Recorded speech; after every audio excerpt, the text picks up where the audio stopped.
As one of the authors of Republic Act 1170608, no?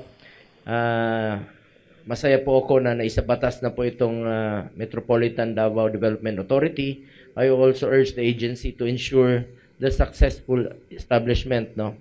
Kayo po ang mangunguna rito to address the growing needs of Davao City and nearby areas through various public services. Importante talaga yung coordination dito.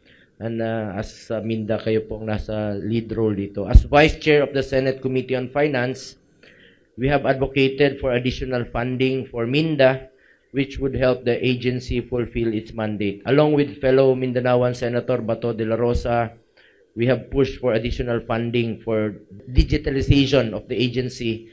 We also push for inclusion of a budget for strengthening of the indigenous people in Mindanao. Ito pong STIP Mindanao program.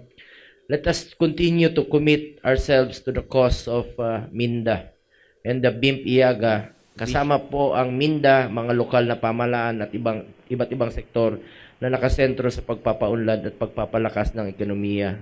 Ang ating kolektibong aksyon at misyon at ang magiging susi po para mas pinatatag na Mindanao. Sa tulong ni Senator Bongo, mga Mindanao Senators De La Rosa, Senator Zubiri, Senator Pimentel, lahat po sila ay nagkaisa na tulungan ang Mindanao Development Authority para lalo pang matulungan ang Mindanao. 100 million po ang naidagdag sa aming annual budget. Maraming salamat po, Senator.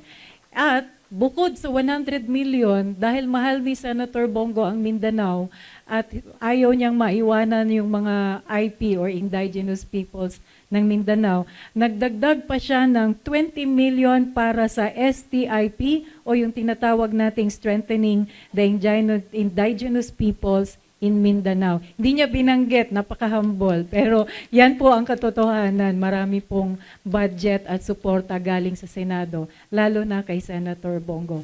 And I'd like to thank the good senator for your malasakit programs and to help our country deal with cancer, infectious diseases, and even mental health and diabetes.